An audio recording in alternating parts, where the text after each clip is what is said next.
And welcome to the March 31st session of the OBX Wave Report. It is another Friday for future, so I'm just going to start out this segment asking you guys to do everything you can to support your local and regional and national and international climate activists and to join in the global action to face the climate crisis by mass deploying clean energy and helping to protect our Earth system and revitalize the beautiful natural world that we all share.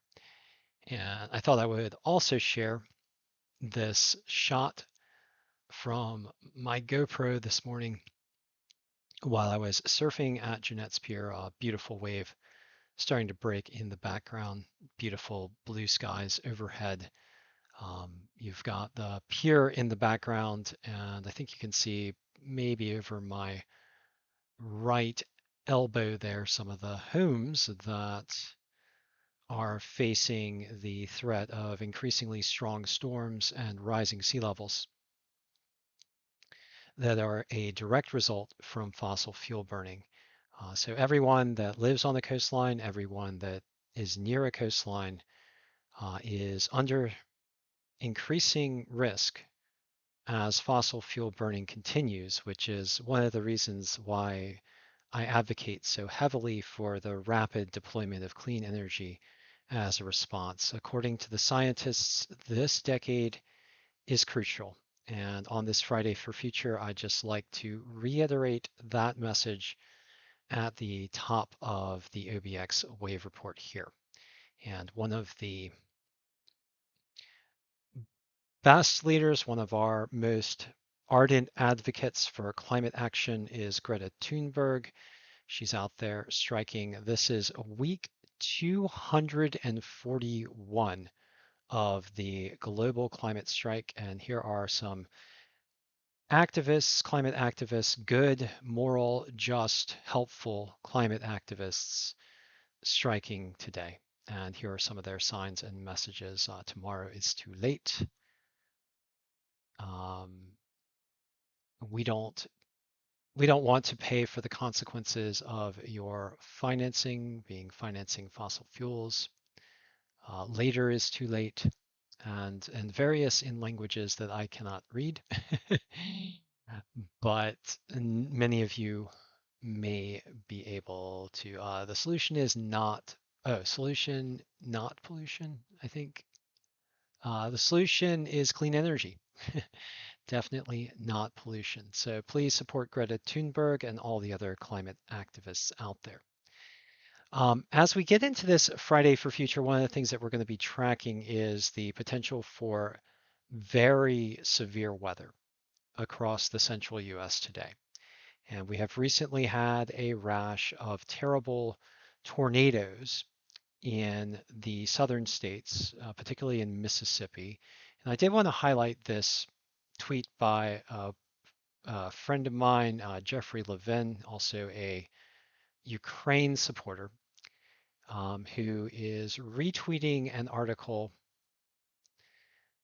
by Salon on how climate change is making tornadoes more likely. And I did want to highlight a quote from this article. I want you to go ahead, if you have the chance, to read this article on a new study that is exploring the link between rising temperatures and more deadly tornadoes. But there's one quote that I want to highlight in this article, and it jumps out at me. And this is something that I've been following as a threat analyst for some time.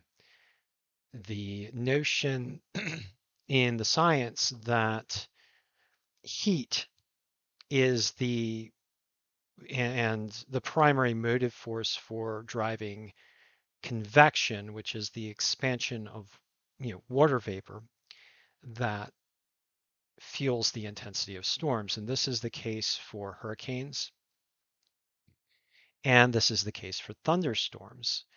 And there has been a lot of follow-on research in the influence or going into the influence of climate change on severe weather. And there are other aspects of severe weather, such as instability. If you have a stagnant atmosphere, you're not likely to have much in the way of severe weather. But all things being equal, when you're warming the Earth system, you're adding more fuel for storms in that form of adding heat to the atmosphere, and the ocean provides more evaporation from the ocean and the land surface, and that evaporation is directly driven by the heat and the evaporation, the movement of the water vapor through the air driven by that heat is convection, and convection is fuel for storms. So if there's more evaporation, more powerful evaporation, more force to the evaporation, there's more force to the convection, and that's what tends to happen when you warm the atmosphere. But what the researchers have found, and it's one of the reasons why I really want you guys to read this article, researchers at the Northern Illinois University looked at data from the past 15 years, which compared different types of supercell thunderstorms. They concluded that these storms, which are precursors to tornadoes, will increase in frequency and intensity as the planet warms. So not only do we have the understanding of the basic physics of warming the atmosphere, but we also now have a study indicating that the kinds of storms that produce tornadoes will overall increase in frequency and intensity with the warming of the Earth system. And that's a big deal. All right. So let's get a little bit more into the wave report. I did show you a picture of me surfing at Jeanette's Pier. Waves today across the Outer Banks are in the range of 1 to 2 foot for most beaches, 2 to 3 foot for some beaches. I was out there earlier today. There were probably some 2 foot waves out there, maybe a 3 footer here or there. It wasn't too big, but also wasn't very clean. It was good practice. Non-ideal surf is good practice, and there does not seem to be a lot of surfers in the Outer Banks that seem to want to go out in non-ideal waves. I'm a little disappointed by that, but nonetheless, I was out there practicing. I got some good practice. Didn't really get much in the way of great video for you guys from the GoPro, but we're going to be out there very frequently, so we'll have some more opportunity for video. I got some video of the beach, which you guys can enjoy, and I will be back in the water, so we'll get some more video at some point. I did want to show you the OSERT, uh, the OSERT shark tracker to show you where the great whites are, and there's a cluster of them off of Hatteras. They're, according to the radiosondes, they're all about, looks like about 10 miles or more offshore, and they're, taking part in their, migration up the coastline. Um, Nothing really to be super scared about. The great whites, they are always out there, and they're out there hunting the big fish in the Gulf Stream and in the Labrador Current and in the confluence between the two. Typically, white sharks don't really tend to get too close to shore, although looks like we got Jekyll down here off of Emerald Isle about, looks like about 3 or 4 miles offshore. So a little bit close to shore for Jekyll. Frosty out looks like about 10 to 15 miles. Simon looks like about 15 miles as well. And where is Breton? Is that Breton? No, that's Frosty. Oh, there's Breton. Yeah, Big Breton looks like he's about 10 miles offshore. No radioson sharks spotted near the Nag's Head region or near Jeanette's Pier. Of course, there are sharks in the ocean all the time, and they are very helpful to the ocean, very helpful to keeping the oceans in balance. Okay, so let's get down to the weather and some waves and some climate information. And right now we've got this big storm system that is gathering steam in the central US. We've got strong downslope winds over the Rockies. We've got a large high pressure system off the US East Coast that's pumping in the Gulf moisture. And we had some synoptic Pacific moisture feeding into this storm system as well. You can see the swirl of the low pressure system sweeping down over Minnesota, western Iowa. These ingredients are coming together to produce the potential for very severe weather. I was looking at the convection, the mesoscale maps and the warning maps, and we have hot spots now with a high potential for severe thunderstorm development, and the weather experts are warning of the potential for tornadoes staying on the ground for long periods of time this afternoon as thunderstorms are expected to fire up. So if you are in the central US from Louisiana through Arkansas, Missouri, Iowa, Illinois, even up toward parts of Wisconsin, the Great Lakes, and eastern Texas, please pay attention to your local severe weather statements and your emergency management. And please stay safe. All right, looking at the geocolor composite provided by NOAA, we can see the storms starting to fire over the central US beneath a big swirl of cloud, that bulge moving toward the north.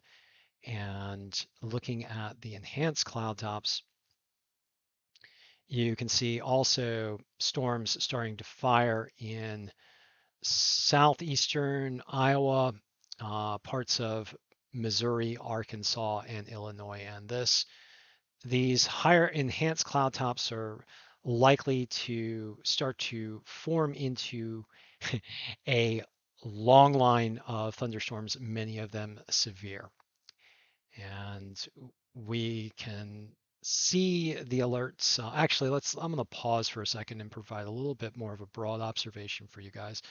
Here in the Outer Banks, we've got partly cloudy to mostly sunny skies. We do have some puffy clouds moving in. Parts of the Outer Banks today could get some showers. It's expected to be very, well, warm today with highs in the middle to upper 60s. Beautiful weather today, and for the coming week, expected to be very warm. In the west, we've got storms moving into Washington and Oregon, but California is drying out a bit after a long spate of very consistent severe rainfall and record rainfall.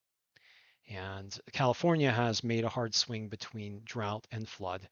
And let's hope that California does not make a hard swing back to drought. Climate change, particularly for California, increases the risk of these hard swings between extreme precipitation and extreme drought. All right, looking at the National Weather Service radar, I did want to show you all of the alerts popping up in the central US. Now, anywhere where you see yellow, that is a tornado watch. And so we've got tornado watches running from looks like northern Iowa all the way down to northern Louisiana and yeah, looks like northern Louisiana. So like a huge swath of tornado watches up ahead of this storm system. In addition, we've got red flag warnings running all the way up from the southwest Rio Grande through Oklahoma and areas northward. Red flag warnings are potential for severe or heightened risks for fire. So we got strong winds coming down off the Rockies, and we've got drought conditions in those regions, and those strong winds combining with drought to fuel the potential for fire. So fire risk in the central US and tornado risk in the central US. Tornadoes recently linked to climate crisis in the form of increasing frequency of the supercell storms that spawned them and increasing intensity of those storms.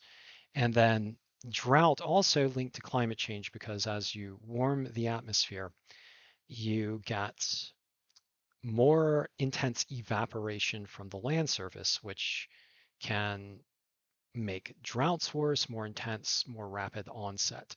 All right, so a couple of climate fingerprints to talk about here as we talk about the severe weather.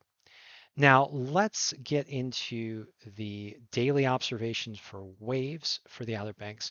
And it is worth noting that waves are, mostly in the range of 1 to 2 feet across the Outer Banks. Today, we've got one spot where the waves are 2 to 3 feet. And if you follow my wave report, you probably know, just spoiler alert, that it is Buxton. Buxton is the big wave spot for the Outer Banks.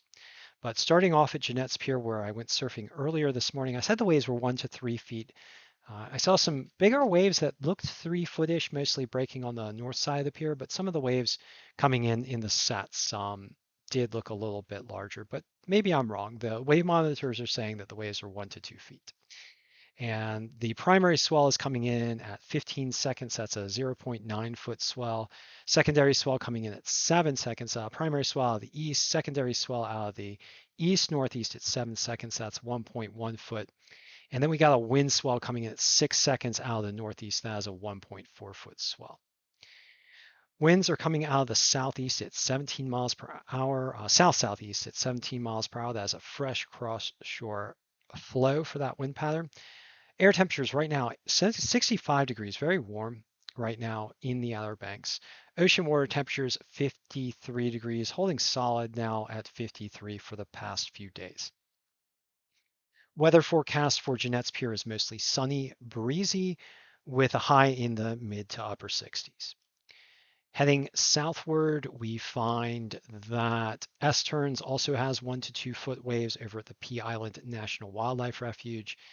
And then getting down to Rodanth, we also find 1 to 2 foot waves with a primary swell out of the east-northeast at 15 seconds. That is a 0.9 foot swell. Secondary swell coming in at 7 seconds out of the east at 1.2 feet. And the wind swell at 6 seconds as well. That is a solid 1.4 feet. Winds 20 miles per hour out of the south. That is a fresh cross-shore flow. Air temperatures also 65 degrees down there at Rodanth. Ocean water temperatures a bit warmer at 56 degrees Fahrenheit. Weather today is expected to be mostly sunny. We're expected to see some afternoon showers. It is expected to be breezy throughout the day with highs in the upper 60s. Heading southward still, we find that Avon also has 1 to 2 foot waves. And then last of all, getting to Buxton, we find 2 to 3 foot waves with a primary swell coming in at 15 seconds. That is a 1.1 foot swell.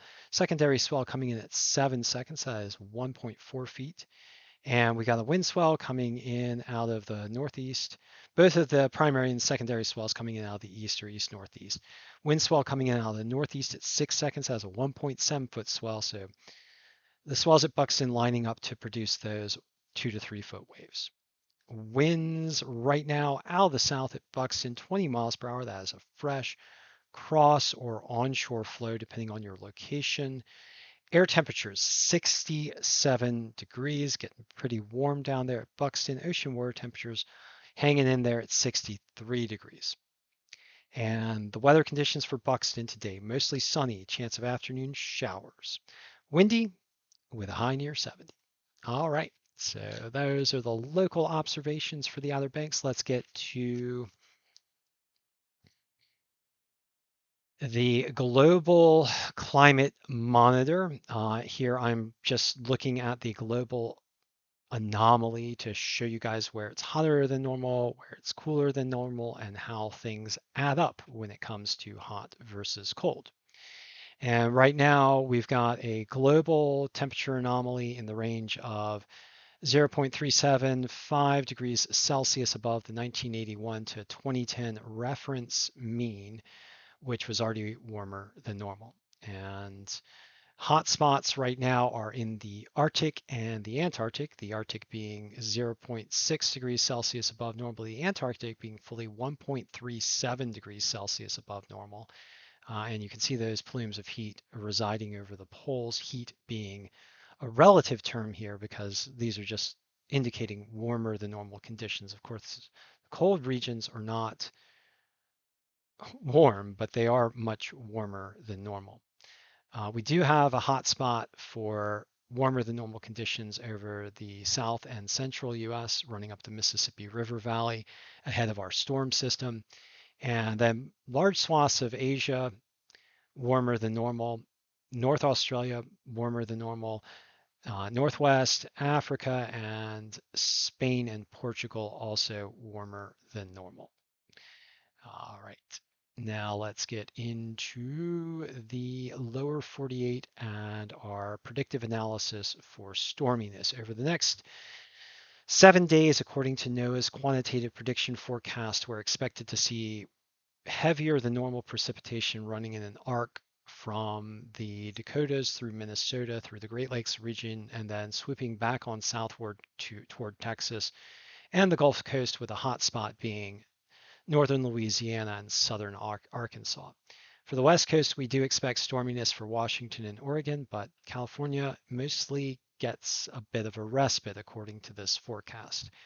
Offshore waters of the Atlantic Ocean see some potentially more stormy conditions off the coasts of the US Northeast. Moving on to some of the longer range models, I just want to show you where the drought is occurring. And most of the drought hotspots are in the central US in association with the fire hazards happening right now. Parts of looks like large swaths of Texas, Oklahoma, Kansas, and Nebraska primarily. And then looking at the 1 month outlook for temperature and precipitation, we expect above normal conditions for most of the US East and South, below normal conditions for the West Coast and parts of the mountain region, and then above normal precipitation for Southeast Texas, Western Louisiana, and parts of the Great Lakes region.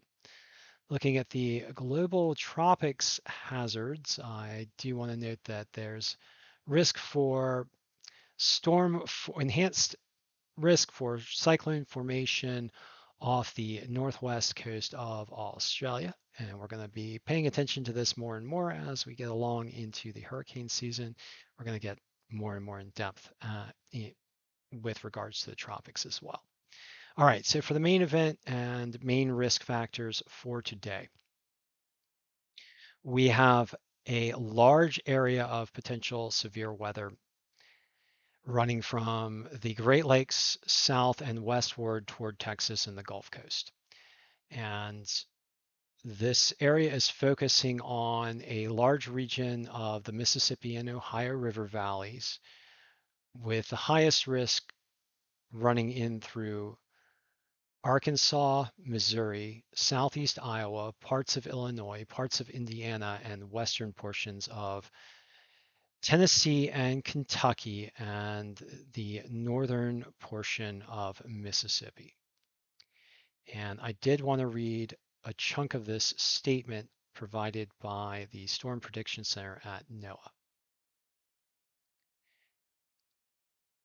Yep, this is the one. A dangerous severe weather outbreak is likely across a large portion of the central states this afternoon and into tonight. Long track, strong to potentially violent tornadoes are forecast across a broad region of the Mississippi River Valley. The propensity of model supporting evidence and observational trends lends confidence in the upgrade to bimodal high risks for the mid-Mississippi River Valley and lower Mississippi River valleys. And I do want to go back to the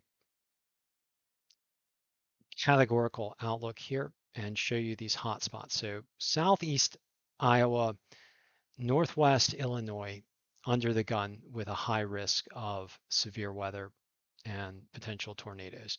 And then down into, whoop, looks like it got updated, just got updated. That was pretty cool. But no major change to the locations. Also high risk in through parts of eastern Arkansas, parts of northwestern Mississippi, and parts of southwestern Tennessee. Those of you guys in those regions are under the highest risk, but we still have this very broad area of risk. So everyone in this region, please pay attention. The numbers affected um, are very large. Looks like 23 million, for example, under enhanced risk or greater. Um, so lots of people falling under the gun for potential severe weather today. So please pay attention, guys. Okay, now I have pulled up the mesoscale models, and this way we can get a better idea where the thunderstorms are expected to form. And I'm just going to go ahead and run this model from uh, about a little bit later than now. So it looks like this one's about, at least a couple of, yeah, it looks like about 4 hours on from the most recent model run. So probably about 2 hours on from now. And I do want to show you where these storms are expected to form. So we do have a line of storms already across parts of Iowa, Missouri, and Arkansas, and these are expected to intensify as the day wears on. And it looks like most of the storms are going to form in the evening hours, late afternoon and evening hours, and then track across Iowa, Missouri, and Arkansas as they move eastward. And you can see these storms firing up in this line of reds and yellows in the center of the map here. And let's go ahead and just move this model forward. And then the storms are expected to sweep through Illinois. Um, I am not, I do not, well, I'm not going to make a predictive statement. I'll leave that to the weather advisors, but it does look like the storms just continue on as we get into the day on Saturday and then move eastward across the Appalachians and then trail off the Atlantic, excuse me, late into the day on Saturday. I'm going to go back to the Storm Prediction Center analysis because I do want to see what tomorrow's outlook looks like. So we do have some enhanced risk of severe weather tomorrow as the storms move eastward as well. So we'll have to keep an eye on that. But right now, it looks like the worst risk of severe weather is focusing in on today for the regions that I talked about earlier. So please pay attention, guys. Please stay safe, particularly if you are in the regions most affected. All right, so let's get down to the wave forecast. We've talked about climate and weather and the severe tornadoes. Let's get back to the waves here on the Outer Banks because we're providing the wave forecast for our fellow surfers. And right now, the swell in the near offshore environment is in the range of 2 to 4 feet, with the swell orienting from either, let's make sure this is correct, either the south or the east, although it looks like the swell's turning around more to the east as it gets in close to shore if the wave monitors are correct. And then as we get into the day tomorrow, we're going to have those strong southerly winds in association with the front sweeping through, the one right now that's causing all the severe storms. And the swell is going to pick up from the south in the range of about 10 feet off the south facing beaches and in the range of about 7 to 8 feet off the east facing beaches. It's worth noting that these waves are not really expected to wrap around too well tomorrow. At many locations, although the further south you get, the better the waves will tend to be. And then as we get into the day on Sunday, we get the winds behind the front turning back to the north and a 4 to 5 foot swell in the near offshore environment. And then as we get into Monday, the swell calms down again, orienting more toward the east in the 2 to 3 foot range.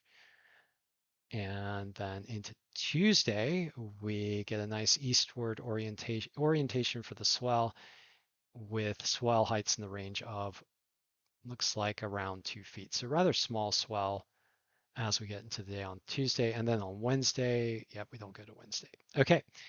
Overall, it looks like relatively small waves, not great surf over the coming days, although you're probably going to find some good locations, particularly further south on Saturday and Sunday. We'll get a little bit more in depth into the wave research as I do my next wave report. But thank you for joining me once again. And for those of you guys in the central US, please stay safe. And on this